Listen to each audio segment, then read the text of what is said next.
Welcome to the Jeff Knows Inc. Entrepreneurial Show with your host, Jeff Lopes. We're live on the Jeff Knows Inc. podcast. I'm your host, Jeff Lopes. Super excited to have on today Alan Stein Jr. What is up, brother? Not much, man. I'm excited to connect with you. I've been looking forward to this since we put it on the calendar. It's going to be a fun conversation today. So Alan is a high performance coach. He's worked with incredible athletes. Now he does a lot of the corporate world athletes as well. We're just going to dive into his love. And I'm going to start off right at the beginning, love for basketball and how that all started. That's something that kind of interests me. Where did that all start? How did it all start? Let's take it back to kind of Alan as a child and your love for the game.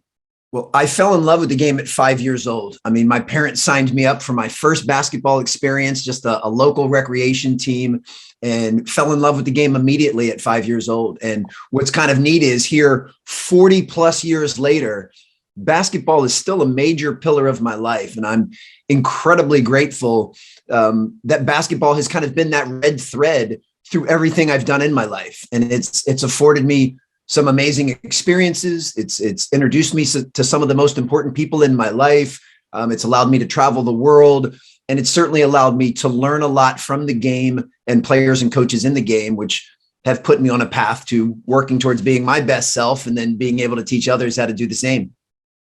So that level, when you started playing at such a young age, obviously I'm just going to guess you had inspirations of obviously making it to the top, like every kid playing that game.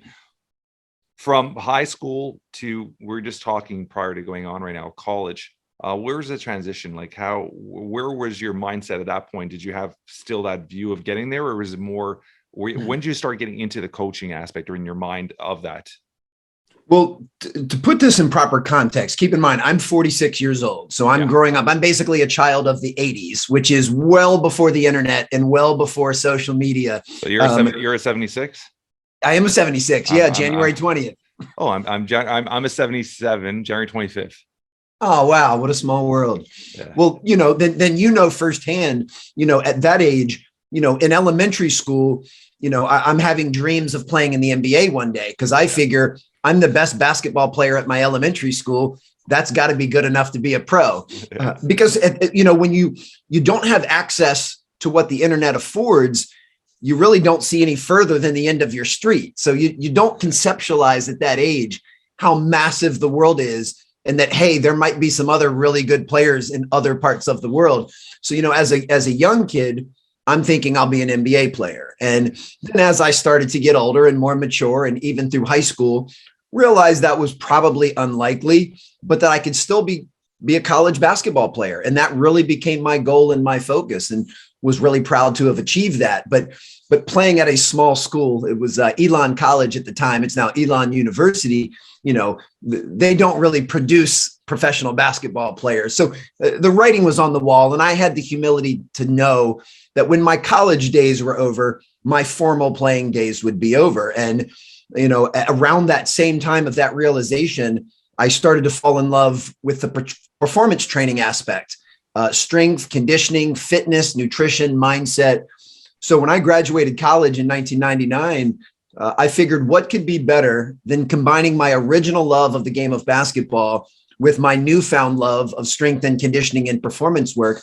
So I decided to become a basketball performance coach. And I did that immediately out of college and did that for 15 straight years and loved every minute of it. What was your first gig? Pretty good players.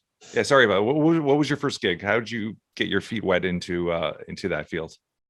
So when I graduated, while I was still in college and I was formulating this idea of what it was that I wanted to do, and I figured I'm not going to be an NBA player, but what could be cooler than working with and or training NBA players?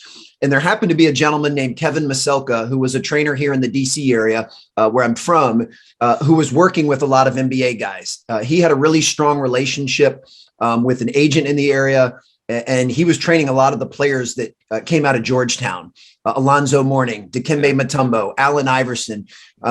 So I figured this guy is doing exactly what it is that I want to do. So why don't I try and work for him or learn from him? So I used some authentic persistence to continue to reach out to see if I could work for him, because he didn't really have a position open. And I just basically volunteered my time and said, look, let me just come intern for you. I'll be an apprentice. I'll do whatever you need me to do. You need me to wipe down equipment or sweep the floor or hand out water bottles or wash towels. I just want to learn the craft and I want to learn the trade because you're doing what I want to do one day. And he was gracious enough to allow me to do that. So when I moved back to the DC area, I basically had an unpaid internship following him around and watching him and what he was doing. And, that quickly escalated to him starting to give me some opportunities to maybe spot the players on an exercise or warm the guys up before they would do some agility work. And then a few months later, then he would actually let me lead part of the workout, under his watch. And then that, maybe a year later, he's kind of letting me train some of the players. So it really escalated quickly. So I learned kind of the ropes from someone who was doing what I wanted to do. And that was really the impetus that got me started. I love that. One, you had the understanding at such a young age of the importance of mentoring. And a lot of people don't still understand that. And I mean, you were lucky enough to have someone in your area that could physically mentor you, but nowadays with the internet, with books, even indirect mentoring is so important. So the bare fact that you took it upon yourself and put yourself in a situation is kind of kudos to actually learn and progress. And you're not gonna, I mean, there's no formal education that's going to teach you what you're going to learn from hand-on kind of work with such an individual. So I love that you did that at such a young age. So fast forward that year, how long did you stay under him, or getting actually, did it progress to a fully actual paid position, or did you kind of move on from there on? Well, yeah. So this, I want to say with full humility and transparency, before you give me too much praise, after about a year, I had figured I already knew everything I needed to know, and I decided to leave and kind of hang my own shingle and do my own thing. I mean, and that I think was just some youthful naivete of thinking, okay, I've watched several workouts, I've done this for a few months, I know I know everything now. It's time to move on. Yeah. I can say that with a smile, because the 46-year-old Alan can give some grace to the 20-year-old Alan who thought he knew it all at the time. So I kind of went out on my own to do my own thing, but I learned, through the school of hard knocks, and learned through trial and error, and started to build my own training business. And was able to, a couple of years later, begin working at a school called Montrose Christian, which is a small private high school here in the DC area, but has produced a dozen NBA players, Kevin Durant being the most notable.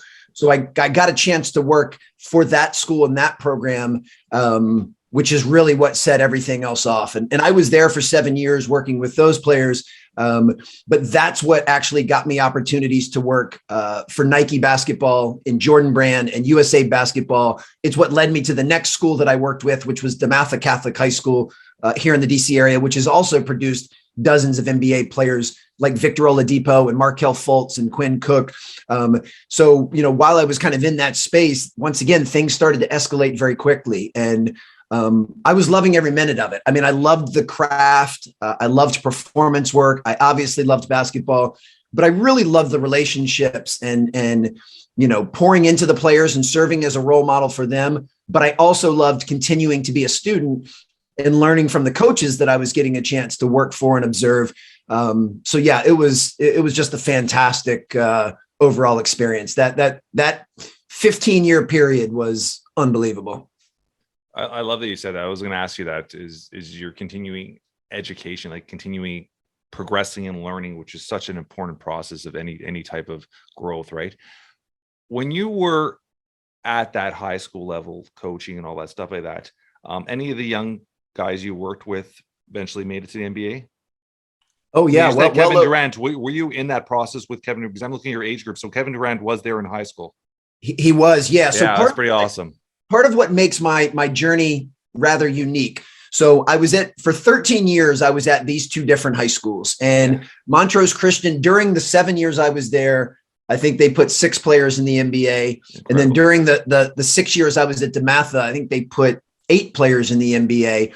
The ones I mentioned are the most notable. But what was neat about that vantage point is I'm meeting and working with these kids when they're 14 and 15 years old. I mean, I had a chance to meet and work with Kevin Durant before he became the Kevin Durant that the entire world knows of now. So I got to see a behind the scenes look of what it took for them to get to that mountaintop, to reach the peak of their craft, and what it took for them to ascend to playing in the NBA. But then, as I mentioned, that led me to some work with Nike brand, Nike basketball and Jordan brand.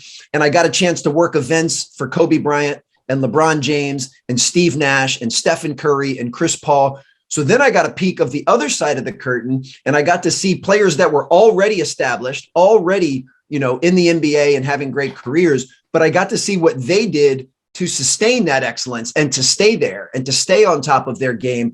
So I've seen both vantage points, what it takes to reach the mountaintop and what it takes to stay there. And ultimately, that's what my work is focused on now, is translating those lessons and those strategies to show folks in the business world, entrepreneurs, and show folks just in general aspects of life, how they can use those same principles and strategies to become the best at whatever it is they're trying to do. And that's why I love this current iteration of what I'm doing, is I'm still drawing on my experiences from basketball, which keeps me connected to the game, but I'm showing folks how they can apply those to any area of life that they want to excel. There's a few areas I want to go there. I'm going to throw this one quick question at you. Coaching. Have you ever thought of coaching basketball? No. Okay. But I never say never. So I'm the proud father of 3 young kids. I have 12-year-old twin sons and a almost 10-year-old daughter, and they all play basketball presently. And right now, I've made the decision not to coach them, let other people coach them. But that may change in the future. I mean, that might be something in a future chapter that I say I would really love to do this. Now, I will say, admittedly, my expertise was on the performance side. Okay. It was on strength, conditioning, and athleticism. And while I think I know a decent amount about the game, I don't have the basketball X's and O's acumen to be an elite level coach. I mean, if I decided to pursue that, I would go back to being a student again and really figuring that out. When I was learning from these coaches, I wasn't so much learning about X's and O's and basketball strategy and offenses and defenses. I was learning out how to communicate more effectively, how to build trust in relationship, how to forecast the vision, how to get everyone to have buy-in and believe in and create a culture. So most of the stuff that I was learning from these coaches were more of the intangibles and the soft skills, which now I do apply to every area of life. So I still consider myself a coach to this day. Yeah. I just don't coach players on the court. I coach folks in the business world. Yeah, I love that. I just for our audience to understand, because we have a heavily Canadian-based audience here, the understanding of how important sports are at a high school level in the US. Because Canada is, we don't even touch that. We don't even compare to that. Give them a realm of just like a high school basketball game. Like, how many people are there? Like, what's the atmosphere? The scouting, all that stuff. Give me a little rundown of pretty much a season of basketball in a high performance school like you were coaching it. Sure. And let me say this, and I'm not saying this to brown nose or kiss anybody's butt, but to your Canadian audience, my all-time favorite player without question is Steve Nash. I'm a huge Steve Nash guy. So I have a Steve Nash signed basketball in my office here. He is my favorite player for a variety of reasons. Obviously his skill level was off the charts. He was doing some Steph Curry type things before Steph Curry became Steph Curry, but he was also such the consummate teammate. He was a great leader. He had an infectious energy. So yeah, I have tremendous respect for Steve Nash and for Canadian basketball. I'm saying we've been producing some high level stars coming out of Canada. The last 5-6 years has just been like, if you look at the draft, they're just one after another. So the Canadian basketball program has really taking a turn for the right direction in the last 3 to 4 years. Absolutely. And Steve Nash had a big influence on that, right? How many young players played basketball because of Steve Nash? And then also, you look at the whole Vince Carter era. That really changed how many young people enrolled or started following basketball because of Vince Carter, even though his period here didn't finish off the way people wanted it to. But it's still that impact he had with those dunks and all that stuff. It just transformed the love of basketball for Canada. And you see the Raptor games, people are, it's insane here, man. I mean, after they won, it was like 2 million people on the street. It was insane. So I mean, the love for basketball here has really grown in the last like 10 years, right? It sure has. Well, back to your original question. So to put this in some context, there's approximately 30,000 boys varsity high school basketball teams in the United States. So roughly 30,000 high schools that field a basketball team. The two high schools that I had a chance to work with, Montrose Christian and DeMatha Catholic High School, are regularly in the top 10 of those 30,000. Not in the top 10%, in the top 10. So, I'm working with the elite of the elite. I mean, in the 13 years that I was with those two programs, almost every single player went on to play Division I college basketball. And then I've already mentioned, dozens played in the NBA. So I say that to put in context that the two programs I worked with were not normal or typical high schools. They were very much, the basketball programs were run very similar to the way an elite college program would be run. I mean, they would train and work with players on a year-round basis. They would have strength and conditioning and film breakdown and, nutrition and all sorts of stuff. It wasn't a typical high school experience. Both of those programs would play nationally televised games on ESPN. Both would travel, in addition to the games they would have in their conference and at home. We would travel to Hawaii and play in a tournament. We would travel, so they weren't typical experiences. These were really, really elite level programs. Both of those programs were Nike elite programs. So they're wearing all of the same gear and shoes as a Kentucky or a Duke, so it was basically a college level program for 15 to 18-year-old young men that wanted to play college basketball. So I just say that is not the typical high school experience, but it was one that I really valued. I mean, it was elite from the players that they had to the coaches, to the way they ran their practices. So it was a really fertile environment for me to learn everything that I had an opportunity to learn. And, the kids that played at those schools were terrific young men. They were not only outstanding basketball players, but they were true student athletes. They took their academic work very seriously. They aimed and strived for excellence in every area of their life. And the coaches held them to a very high level of accountability in every area of their life. Neither one of these schools were these kind of stereotypical basketball factories that only cared about basketball. They were very into creating, the young man as a whole. And I say young man because both programs were all boys programs. When you look at, I'm going to ask you two sides of this question. So has there, I'm sure there has been, but do you recall, you don't have to name names, of a student that you just looked at and saw so much potential, but they just didn't have the inner drive? Or didn't? Oh, absolutely. Well, what's interesting, so at that level, there's two different groups. There was a group of players that absolutely over-indexed and maximized every ounce of talent and potential they had.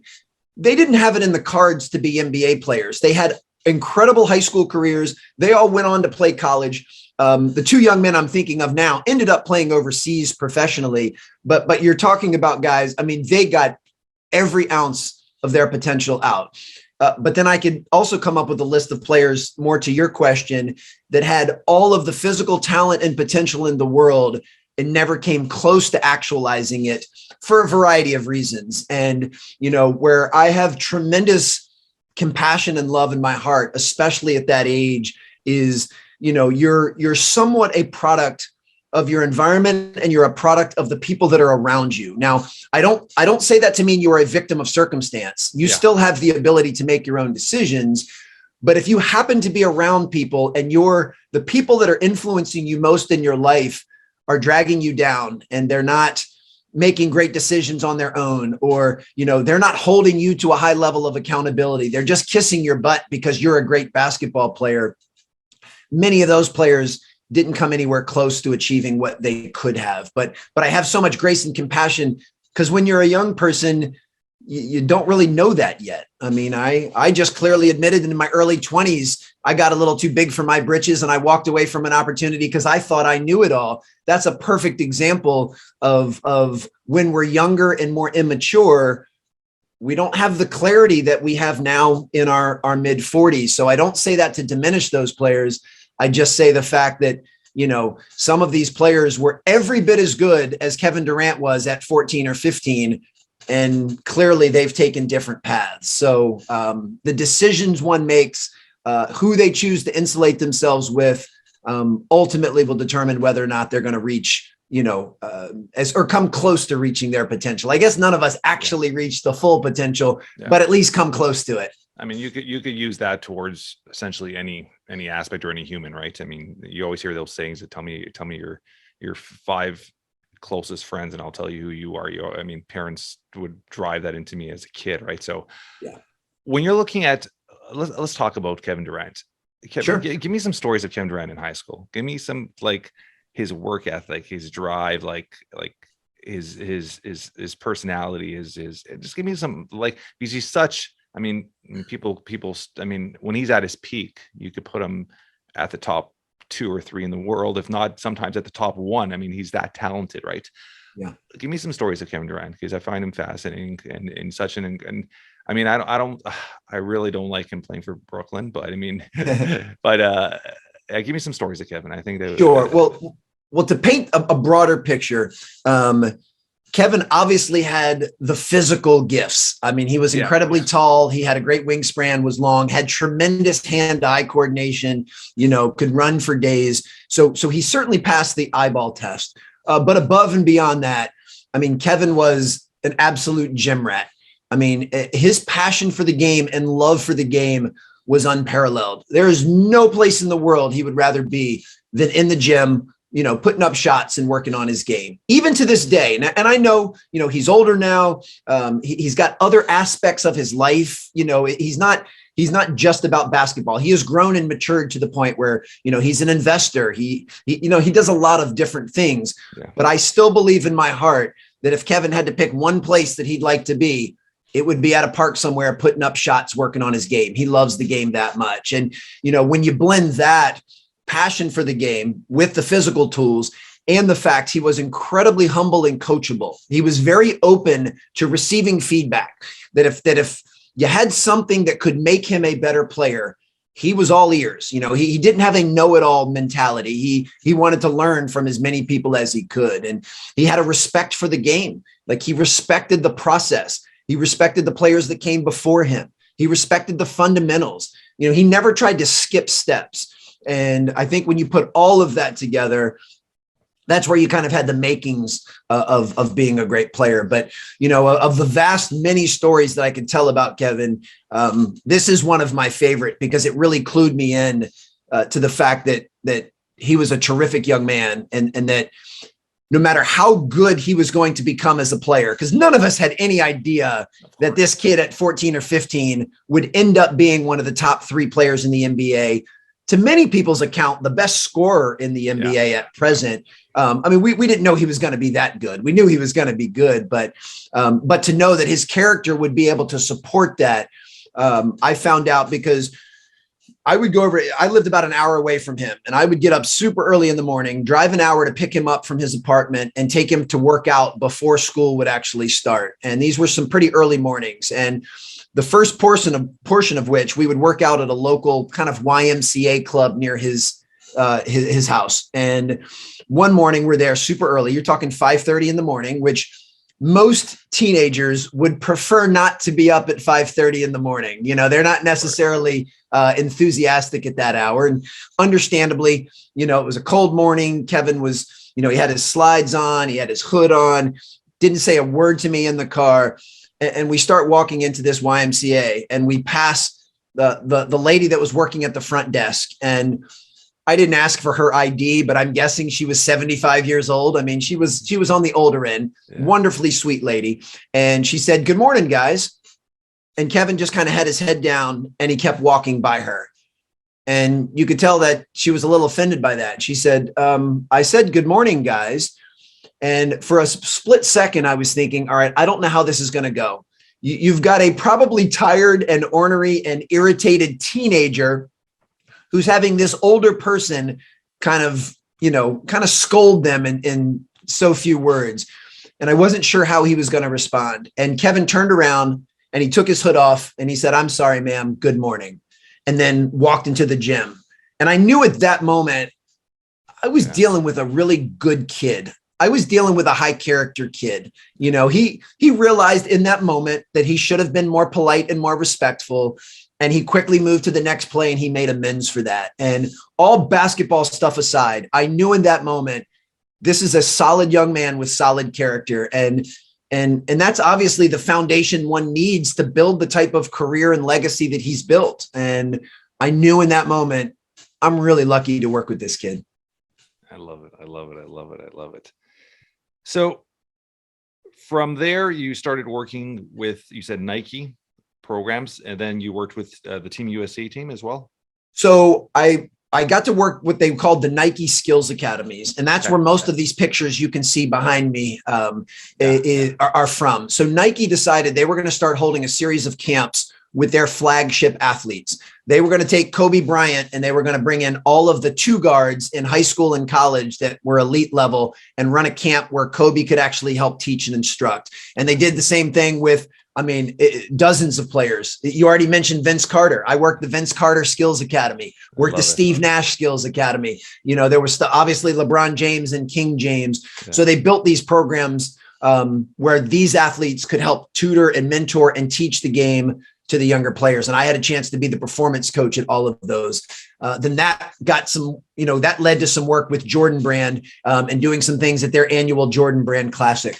I never had a chance to work with the USA basketball team, but I worked for a division of it, which was this USA basketball fantasy camp where guys your age and my age actually sign up to play and get coached by elite level players and coaches. So it was part of the USA basketball part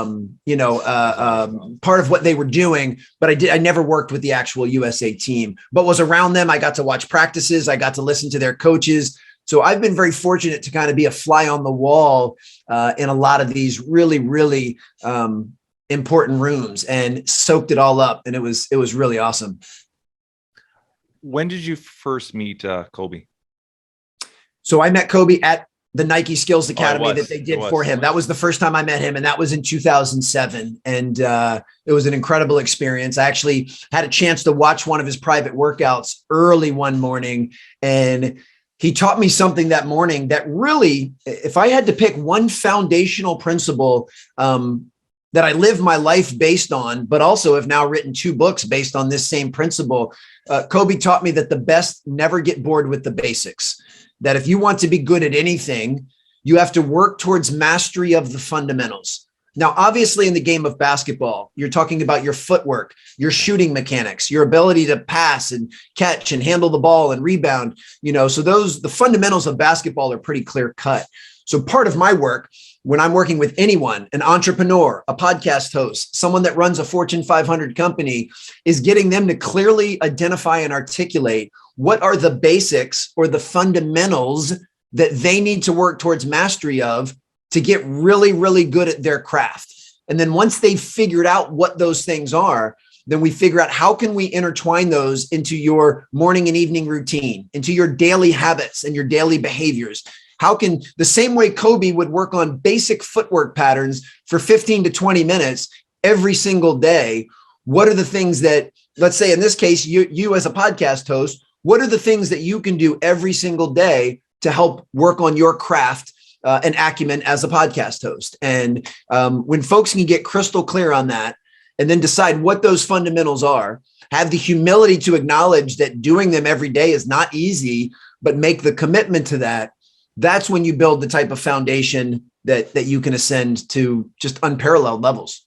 Yeah, I think it's so important. I mean, a little background on myself. I mean, I've been an entrepreneur for 26 years, but it's going on 3 years ago, 4 years ago for a 3-4 year period. I really took, I love I love baseball, and I took to the coaching side of baseball because my son was playing at a rep level, and I started coaching and helping coach a team, and I took all my certification, all that.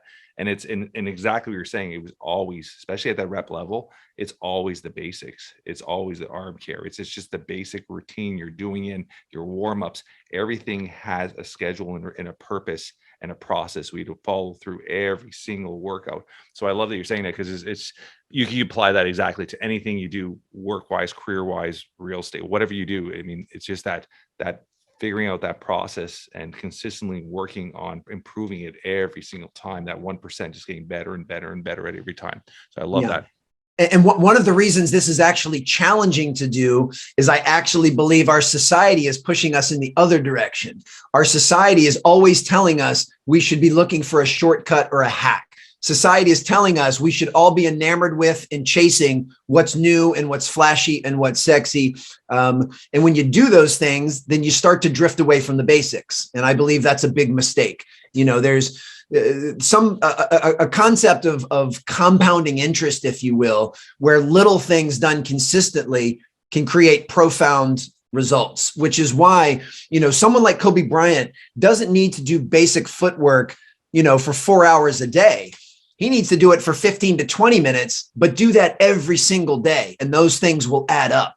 And this is also not about, I'm not saying that you never graduate to more advanced techniques or that you never graduate to doing more advanced stuff. I'm just saying you never leave the basics.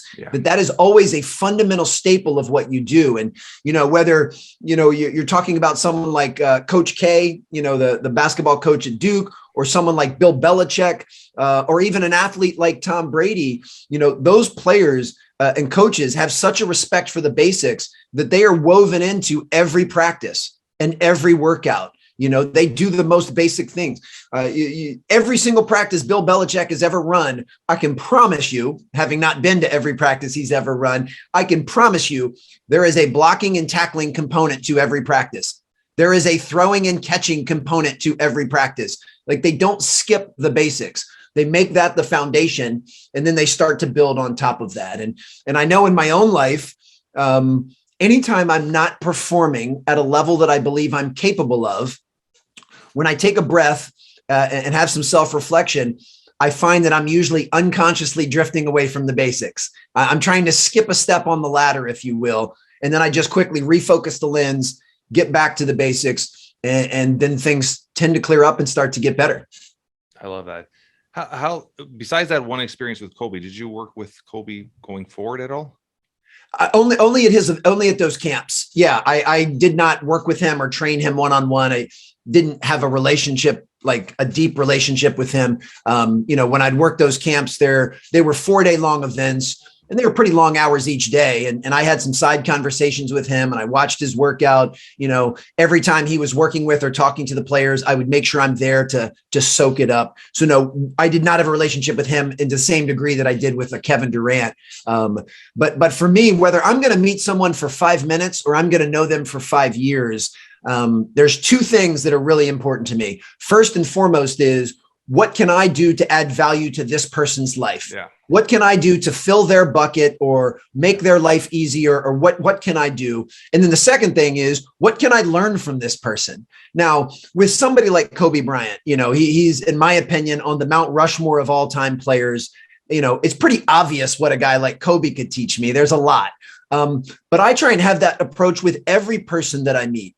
Even with my own children. I mean, they're 12 and 10 years old, but there are things my children can teach me, and they do teach me. In this case, usually it has to do with technology or social media or TikTok or something they're doing on Fortnite, but there's something that you can learn from everyone. And, a good friend and mentor of mine, Jay Billis, was the one that really got me to see that. And he said, Alan, every single person in the world knows something that you don't. Yeah. And it's your job to figure that thing out. Now, conversely, every single person in the world, there's something that they don't. And when you really frame it that way, it's a neat perspective, which means someone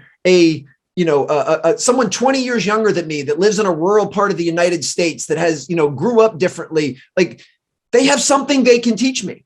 And at the same time, and I don't mean this to sound, like I'm boasting, but there is something that Jeff Bezos or Elon Musk or Oprah Winfrey or Warren Buffett or Jay-Z, there's something they could learn from me, because we've all had these different experiences. And to me, when you go through life with a genuine curiosity and a genuine desire to serve and to share and to help others, but then also to learn, boy, the whole world opens up. You get out of this like siloed view that you already know everything, and just say, every human walking the earth, I can add value to, and they can teach me something. Boy, and there's no shortage of opportunities, because at last count, there's like 8 billion people on the earth. I love that. I mean, those are two lessons that I think parents in general need to iterate and teach their kids. I mean, a lot of people go into a situation of trying to suck out or push away or intake. They're not going into a situation of what could I add or what could I give. I mean, once you go into a situation, if I'm coming up to you and exactly what you're saying, and I'm coming to you, and the first thing I say to you is, what could I add value to? How could I help you? All of a sudden, you're going to have open arms. Yeah. Because your intention is different than coming in trying to like, what can you give me? What could I want? So I love that you said that. I mean, that's something, I mean, our next generation needs to kind of intake and start implying to their own systems, right? I mean, and then the bare fact that you're learning like this, learn and give and learn. I love that. I love everything you said there. No, I appreciate that. Well, once again, in full transparency, I haven't always had this outlook. I mean, admittedly, in my teens and 20s and even early 30s, I was much more self-centered and much more selfish. It was much more leaning on, what can you do for me, or what can I gain from this relationship, as opposed to giving. And, once I was able to cross that threshold, and I've forgiven my earlier and younger self for that. That was part of my journey. I do think most people in their 20s and teens in particular, they kind of have that mindset, with life experience and maturity. I've now flipped that and realized it's not about what I'm getting, it's about what I'm giving. And I really try and go through life now with this mindset of transformational leadership, which is saying it's not about me, it's about you. What can I do to offer you value or to be of service to you? And I found there's tremendous fulfillment in that. So even though you're serving the other person, it still fills your bucket and makes you feel good to be able to do that. So both people find that rewarding. And, that's why I say, with all of this stuff that I'm sharing, and I'm loving this conversation, none of this stuff is coming from a place of mastery. I have not mastered any of this stuff. Now I'm on a path, and I believe that I'm evolving and growing and improving, and I'm making progress. And I'd like to believe I am much more giving and of service today than I was 5 years ago, 10 years ago, 20 years ago. But I haven't mastered any of the things that we're talking about. These are all things that I still struggle with and I still find challenging. But what I have now, and I'm very thankful, is I have an awareness of them. You will never improve something you're oblivious to, and you will never get better at something that you're unaware of. So now when I start to find myself having a slightly selfish tendency or slightly jealous of somebody else's success or what they're doing, it's very short-lived, because now I catch myself and realize this isn't helping and this isn't of service to me or anyone else. And I can start to get back on the right path. So it's all been this constant journey. And, that journey's never going to be over. I mean, if I'm fortunate enough to be on this planet for another 46 years, I'm going to continue to try to refocus the lens and tighten the screws in all of these different areas. And, but to me, that's, again, the fun part of life is it's not stagnant. Can I be of more service tomorrow than I was today? Can I be more open and tolerant and curious tomorrow than I am today? That's the goal. And so I don't really worry about where I am at the moment.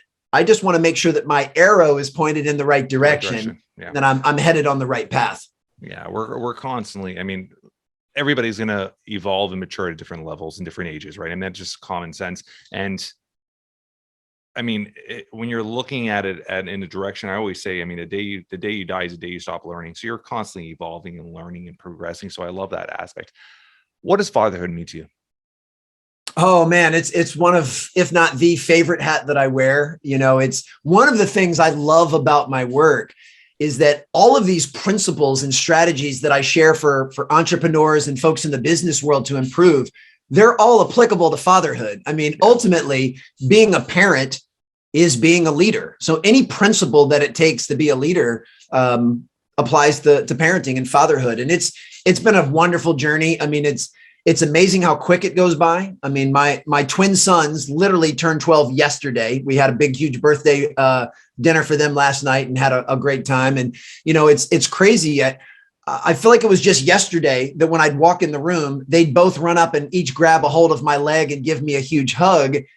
And now in the blink of an eye, they look up from their iPhone and say, "Hey, what's up, Dad?" Like, it's amazing how quickly those things happen. But I enjoy it. I love the meaningful conversations I'm able to have with my children now because they are older.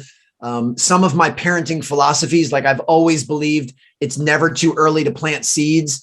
So, many of these things we're talking about, I have consciously and unconsciously shared and modeled for my children, even before they were an age where they could conceptualize it. Yeah. But now I can see that planting some of those seeds years ago and continuing to water them and give them some sunshine, now they're starting to bloom and blossom. And I can see my kids understanding some of these things. And I also try and parent with a tremendous amount of empathy and compassion. I've already said to you with transparency, some of the mistakes that I made when I was younger. So I fully recognize my children are also going to make mistakes, and I have to be loving and supportive and patient when they do, not judge them. I think, a lot of times adults, we quickly forget how we behaved when we were children. And it's like, we hold our children to this expectation. It's like, man, I didn't even live up to that when I was a kid. Why would I think my child's going to, go through life perfect and not make mistakes? So, we're all flawed and we're all fallible. And I try to use my lessons to share with my children. But most importantly, I just want them to know I love them unconditionally. I've got their back, that when they make mistakes, that we can learn from those mistakes and grow from them. And I find fatherhood and parenting to be equal parts exhausting and equal parts fulfilling, like almost to no degree. It's pretty awesome. Yeah. I love what you said. I mean, time does fly. And you always hear that there's a stat out there that it says 80%, or it's either 80 or 90% of the face time you have with your children is before the age of 18. And it's so true. Yeah. And my kids are turning 14 and 16 in the next month. So time flies. Time does fly. And, but I have an incredibly close relationship with my kids. I mean, I'm with them. I still, being an entrepreneur for 26 years, I still drive my kids to school every morning. I still pick them up from school or after school. It's just crazy. I've arranged my life, and the reason I became an entrepreneur is to have the freedom to do what I want when I want. And I've actually mastered that to the point where I call my non-negotiables. I put in my schedule every single month, my time, my kids. I try to have dinner with my family every single night. Monday to Friday, I try to be home for dinner every night. So you put in those non-negotiables in, and they become kind of those, exactly what you said, those seeds. You start from a very young age in those seeds, and they start planting them and watering them and giving them light, exactly what you said. And you see them all blossom, and it's pretty amazing experience. And now my kids, like my daughter's going to grade 11. She's a super high performance dance star. Incredible. Wow. My kids are incredibly love fitness from a young age. Fitness has been a huge part of their lives. And I get home, my kids don't play video games. I get home, my kids are arguing over who gets on the treadmill. It's this crazy thing where they both absolutely love working out. They love fitness. And my son plays baseball. My daughter does high performance dance, but education is obviously a huge part of them as well. But it's just you see through a lens of how they're growing. And sometimes you got to just step back and just observe it all and intake it all, because it just goes by so quickly, so quickly. And what I think is so cool, and I love every word that you just said. And I know you and I are really just meeting and just getting acquainted, but I can promise you that the way your children are maturing and turning out is not by accident, and it's not by luck. It's you've modeled many of these things for them, whether you knew it or not. I've known it. From a young age, I try to imply it. Yeah, and you've emphasized the right thing. So your children should be very thankful, and I'm sure they are, that they are a byproduct of the seeds that you planted when you did, and that's really important. And just like I said, it's never too early to plant seeds. I also believe it's never too late to plant seeds. That just because someone gets to a certain age and maybe they weren't exposed to or taught certain things, it's never too late to try to have that influence. So the same compassion and love that I show my own children, I try to extend that to everybody that I come in contact with. And I find in a world right now that is incredibly divisive, and just spend 5 minutes on social media, you'll see how divisive people are. And so many things in this world are riddled with assumptions. They're riddled with judgment. And the pandemic's only highlighted that. One of the areas that I've really tried to grow over these last few years is to be far less judgmental and much more curious. Like lean into certain things. So let's just say, for example, that you and I fundamentally disagree on some perspective of something. The first thing I'll do is take a breath and go, okay, we're not arguing about a truth like gravity. We're arguing about a perspective. And if I'm going to believe that I have the right to my opinion, then I need to give you the exact same respect that you have a right to your opinion and your belief and your perspective. And when doing that, then I also take a step back and go, and this is a perfect example because you and I live in different countries. I mean, they're not vastly different, but they're still technically different countries. So I need to know that the way you grew up, the way you were parented, where you grew up, like all of those things informed and helped you grow to the person you are.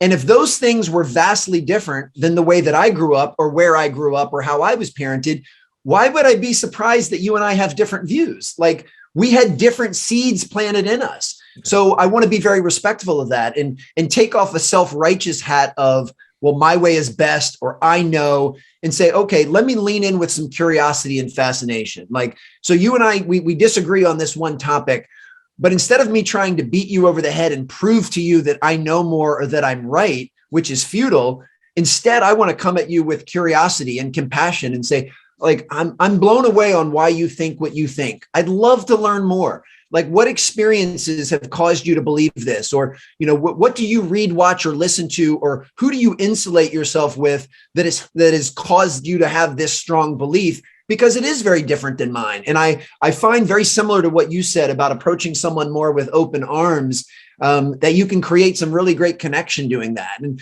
by the end of our conversation, it doesn't mean either one of us have changed our perspective or our vantage point, but at least we've learned something and we've been able to see it from a different angle. And I find life is so much more rewarding and fulfilling when you approach it that way, as opposed to trying to convince other people that you're right and they're wrong, or that your beliefs are good and their beliefs are bad. It doesn't get you anywhere. So that's one of the things that I really try to model for my children. Everything you're saying, I was just trying to find that on my phone. I think his name is Daryl Davis. Have you ever heard of that name before? I have not, no. Daryl Davis, if I'm not mistaken, his name is Daryl Davis, infiltrated. He's an African-American, and he infiltrated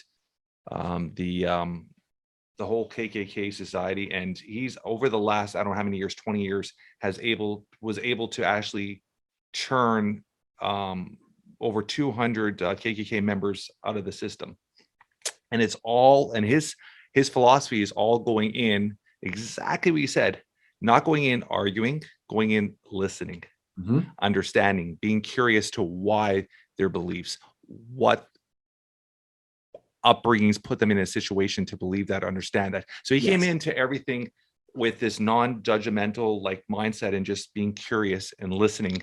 And through that, I mean, being able to bring away from a system that, I mean, these young people are brought into that from a very young age. Absolutely. And being able to and change their mindset and ideology of this all is incredible. So everything you're saying, I mean, it doesn't matter what level we're at. I mean, just coming in with that mindset of just listening and observing and learning is so powerful. Well, and there's a few things that we can separate. I love that you actually gave that example. That's a really heartfelt and powerful example. And also because, it certainly speaks to an extreme when you have an extreme organization like the KKK. And it's possible for two things to exist at the same time.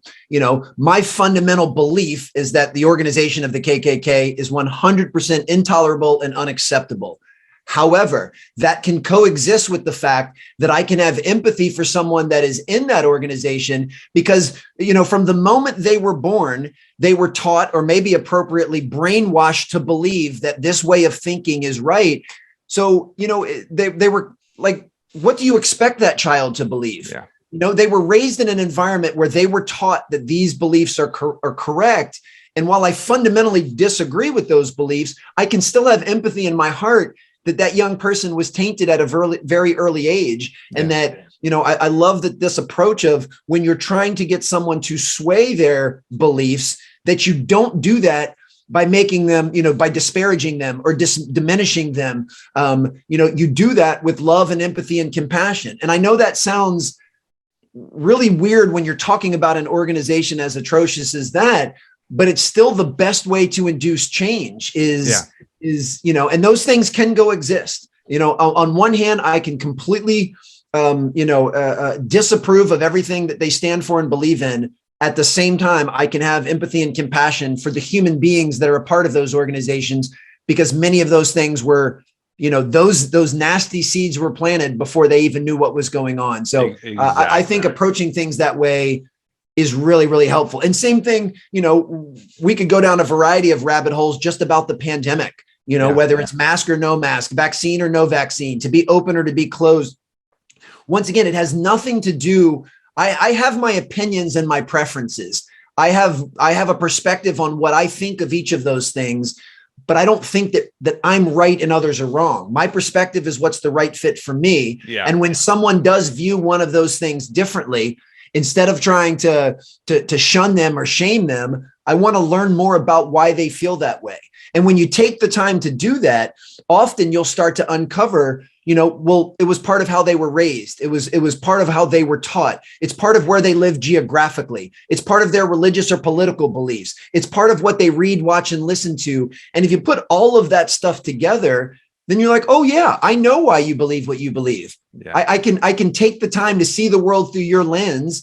And if I grew up the way you grew up, where you grew up, with the people that raised you, with those belief systems, if I read, watch, and listen to everything you do, if I insulated myself and followed the same people on social media that you do, I would probably think the same thing as you. Yeah. And when you can admit that, then you can create connection. And it doesn't mean that I'm going to change my preference, or it doesn't, but it just simply means there's now an openness. And to me, openness and empathy and compassion are the foundation of human connection. And if we could have a little bit more of that in our world, I think things would be slightly better. Yeah, it's the bridge, right? It's a connection bridge. I mean, if both people give and both people are on the same path, whether coming from different directions, they're eventually going to collide, right? So it's in whether a good way or a bad way, right?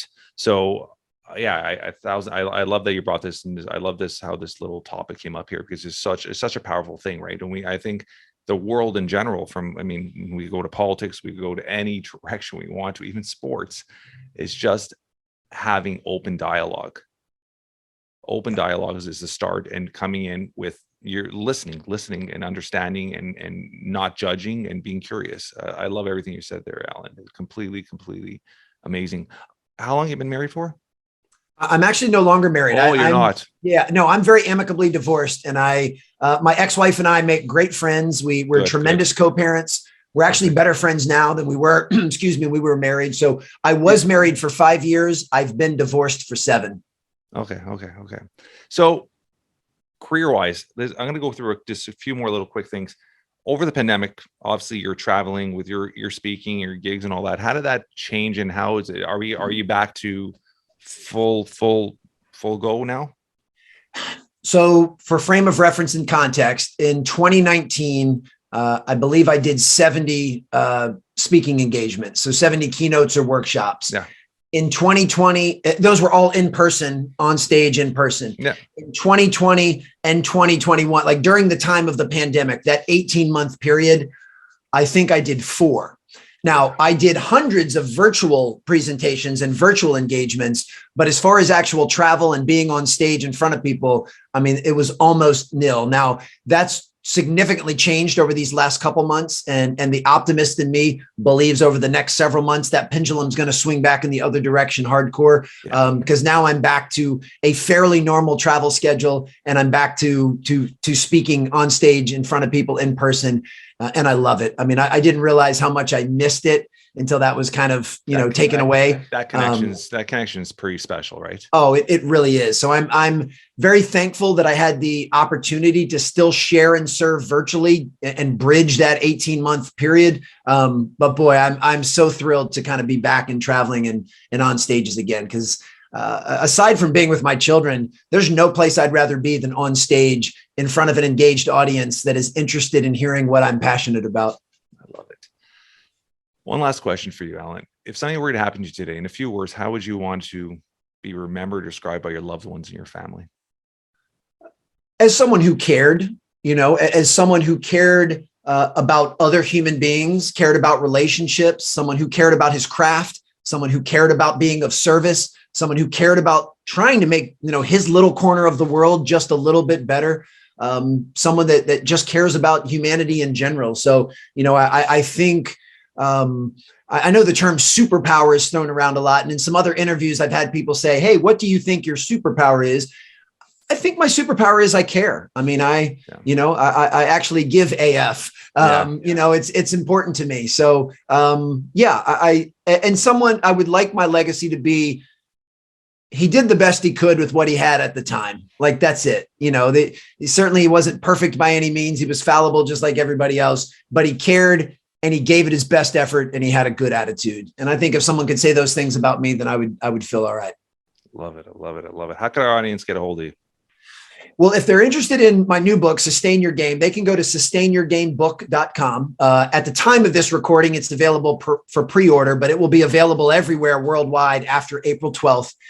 If they need anything from me from a speaking standpoint, they can go to alansteinjr.com. I have a supplemental website, strongerteam.com, and I'm very easily found on social media at Alan Stein Jr. I love interacting and discussion, having discussions with folks. So if anyone listening to this, if something we talked about struck a chord, or you want to share or ask a question, or even if you want to debate something, just shoot me a DM on Instagram at Alan Stein Jr. Or hit me up on my website. Would love to continue the conversation. Love it. I love it. Thank you so much, brother. Absolutely. Thank you. This was so much fun. Thank you.